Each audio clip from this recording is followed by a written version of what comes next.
Orelha, o cão comunitário da Praia Brava, em Florianópolis, foi agredido no começo do ano. Ele foi socorrido, levado para uma clínica veterinária, mas não sobreviveu. Segundo a polícia, não há imagens das agressões, mas os investigadores tiveram acesso ao laudo que apontou a causa da morte. Orelha sofreu fortes pancadas na cabeça com um objeto que não foi identificado. A gente vai falar hoje desse caso delicado que comove o Brasil e que esconde uma ferida antiga, né? A banalização dos maus tratos contra animais.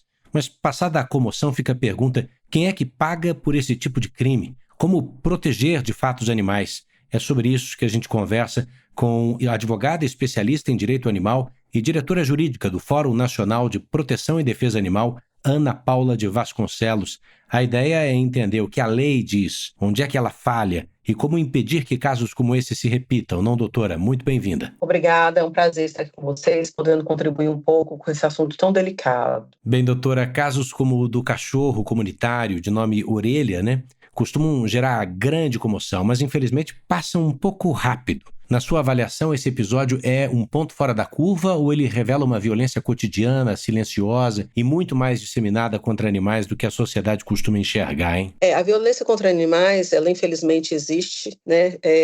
Várias vezes nós nos deparamos com situações análogas a esse crime do cão-orelha. Esse caso específico tem trazido uma repercussão e uma comoção social muito grande e fazendo com que a gente possa refletir sobre diversos pontos, diversas particularidades que envolvem a situação. Mas o crime de maus tratos no Brasil, ele vem sendo cada vez mais noticiado. Né? Não é raro nós nos depararmos com situações. Só essa semana mesmo nós tivemos 3 casos com bastante repercussão, não tanto quanto do Orelha, mas situações que causam, né, toda essa comoção e todo esse sofrimento. Nos deparamos com uma situação em São Paulo, onde uma cadela que estava prenha foi arrastada por mais de 10 quilômetros por uma caminhonete. E o condutor, mesmo sendo alertado, ele não parou. Vejam que é um caso de extrema violência e também de crueldade. E o caso do cão-orelha está nos trazendo muitas reflexões porque tem furado a bolha da proteção animal. Né? Hoje nós temos manifestação de vários segmentos da sociedade indignados com o que aconteceu. Então isso também faz com que a gente possa refletir sobre, né, as nuances desse caso, envolvendo menores, pessoas de uma classe financeira alta. Tudo isso são particularidades que estão dando todo esse holofote para o caso do cão-orelha. Doutora, o fórum que a senhora dirige no departamento jurídico, ele está diretamente envolvido nesse caso de Santa Catarina? Há alguma coisa específica que a senhora possa nos contar sobre ele antes da gente ampliar a discussão, o debate sobre a lei? Porque a senhora disse tudo, de fato, o envolvimento de menores, de jovens, de famílias ricas e o fato destes jovens estarem sendo protegidos, muito provavelmente. Há uma investigação em curso, nós precisamos aguardá-la, mas há, sobretudo, uma preocupação das autoridades pelo fato de estar havendo coação de testemunhas, né? E escondendo as pessoas que deveriam estar dando resposta a respeito desse caso. Há alguma participação do fórum nesse sentido? Sim, nós do Fórum estamos acompanhando desde o início das investigações, já pedi acesso formal ao inquérito policial, tanto o inquérito policial que apura a morte do cão-orelha, como a tentativa também de afogamento do Caramelo, também é um crime de maus tratos, porque o crime de maus tratos também foi consumado, bem como o inquérito que está apurando a coação no curso do processo por parte dos adultos para com aquelas pessoas que presenciaram ou testemunharam de alguma forma o crime. Então, nós estamos acompanhando, não tivemos acesso formal ainda. Após nós tivermos acesso ao inquérito policial, bem como as outras peças, nós ingressaremos com uma ação de dano moral coletivo contra os pais dos adolescentes. Mas para isso nós precisamos de muita cautela, estamos aguardando a conclusão do trabalho da polícia, para que só depois nós possamos tomar as medidas cíveis cabíveis. Na sua opinião, doutora Ana, a legislação brasileira na proteção aos animais é eficiente? Quanto ela evoluiu ao longo do tempo? Há brechas, há falhas? Que consequências a gente pode esperar reais para quem fere essa lei? Para cães e gatos, nós temos uma legislação que eu considero suficiente. Hoje, aqueles que maltratam cães e gatos terão uma punição de 2 a 5 anos de reclusão, além do pagamento de multa, né, e a consequente perda da guarda do animal, quando é o caso. Nós temos aí uma falha a outras espécies, né? Quando nós temos maus tratos contra coelhos, ratos, bovinos, suínos, aí nós temos uma pena ainda muito branda. Animais silvestres, nesses casos, que não são cães e gatos, né, que não sofreram alteração legislativa, a pena é de 3 meses a 1 ano. Aí sim é uma pena branda. Mas para cães e gatos, que são aqueles animais que têm maior proximidade com os homens, com a humanidade, né, como um todo, e bem como que são os maiores atingidos, eu considero que a pena já é adequada, sim. Além de nós termos também legislações estaduais que trazem punição administrativa, né, com aplicação de multa. Bom, se a gente fizer aqui um rápido paralelo, né, quem nos ouve conhece o Estatuto da Criança e do Adolescente. Ele também foi criado para proteger, mas nesses casos extremos, ele também é acusado de gerar uma certa sensação de impunidade. Onde é que, na sua opinião, doutora, vive o equilíbrio entre a proteção legal e a responsabilização por atos de violência contra animais?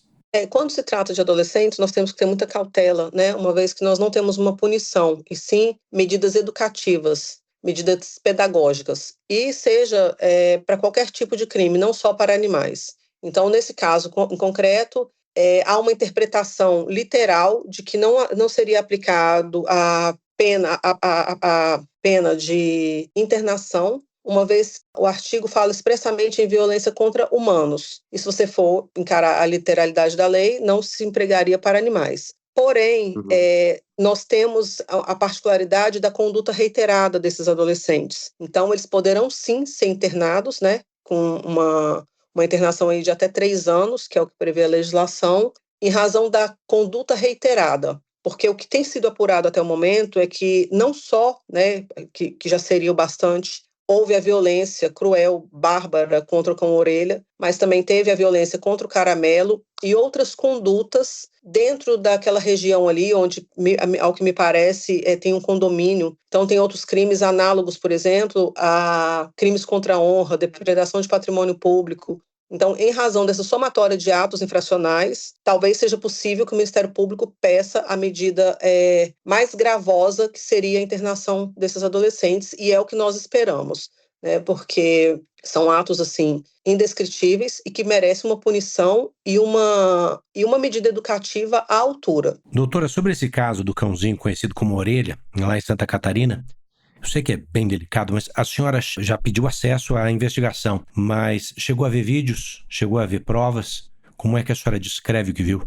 Nós tivemos acesso ao relato de alguns protetores locais que tiveram contato, né, no socorro e no encaminhamento do animal. A brutalidade descrita, ela de fato nos choca, né? Há o relato de que todos os dentes do animal foram quebrados, que o animal tinha traumatismo craniano, vazamento de massa encefálica por objeto contundente. Então, assim, é difícil entender como que adolescentes em formação de personalidade possam ter tanta crueldade dentro de si, né? E tenham cometido esses atos bárbaros contra um animal indefeso. E isso tem chocado muito toda a sociedade, né? Não apenas a morte, mas os requintes de crueldade aplicados. Então, nós estamos esperando para ter acesso ao relatório veterinário de quem o atendeu e, assim, embasarmos uma ação e o consequente pedido de dano moral coletivo contra os pais. Vamos ampliar então um pouquinho esse debate. Você que está acompanhando o JR 15 Minutos, a gente está falando de proteção animal.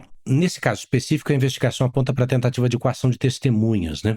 Agora, do ponto de vista jurídico, até onde é que vai a responsabilidade de adultos? Em vários casos que a gente costuma falar, a senhora descreveu outro que aconteceu em São Paulo, muito recentemente, a responsabilidade de adultos quando há indícios de interferência numa investigação criminal envolvendo maus tratos contra animais. Essa tentativa de coação à testemunha, ou essa coação à testemunha, né, eu não tive acesso aos autos ainda, eu não sei quais as particularidades, mas pelo que foi noticiado, nos deixa perplexos, porque é mais uma camada da certeza da impunidade. Então, por se tratarem de famílias com alto poder aquisitivo, com forte influência na cidade, eles tentaram silenciar as testemunhas e coagir as testemunhas que se indignaram e que levaram a situação às autoridades e às ONGs de proteção e defesa local. E a Polícia Civil fez um trabalho excelente, né? Ao requisitar ao Poder Judiciário o pedido de busca e apreensão dos aparelhos, pedido de quebra de sigilo telefônico, para que ficasse comprovado e assim dar uma resposta à sociedade que ninguém está acima da lei. Então, eu acho que esse caso, ele traz essas nuances que nós devemos aprender e ficar como exemplo para toda a sociedade. Ninguém está acima da lei. E nós temos aí também uma conduta moral altamente reprovável, uma vez que esses adolescentes, ao cometerem essa barbárie, ainda serem acobertados, serem protegidos por aqueles que deveriam dar exemplo e deveriam buscar uma resposta pedagógica à altura, tentam encobrir, né? Encobrir um crime? Que tipo de seres humanos que nós estamos formando? Que tipo de adolescentes e de adultos que a gente está entregando para a sociedade? Então, esse caso do cão-orelha, ele abre um leque de discussões, né? Desde a omissão de pais, ao acobertamento de situações como essa, a banalização da crueldade e aquela sensação de que estamos acima da lei, podemos fazer tudo e que meu filho será protegido sempre, independente das consequências que os atos deles, né, tragam para a sociedade. E também é um pano de fundo aí sobre a certeza da impunidade na desigualdade, né? Quem tem acesso a bons advogados, quem tem acesso ao melhor da lei, do sistema judiciário, em tese acredita que pode ficar longe de uma punição. Eu queria falar sobre isso, mas já. Antes, só um dado. A Organização Mundial de Saúde, a OMS, indica que o Brasil tem cerca de 30 milhões de animais em situação de rua, a maioria fruto de abandono. Esse também é um pano de fundo do caso Orelha, né? O abandono de animais, embora o Orelha fosse muito bem tratado comunitariamente até esse crime hediondo, mas o abandono de animais é punido de maneira ineficiente no Brasil? As pessoas se sentem incentivadas a abandonar, na sua opinião, ou não?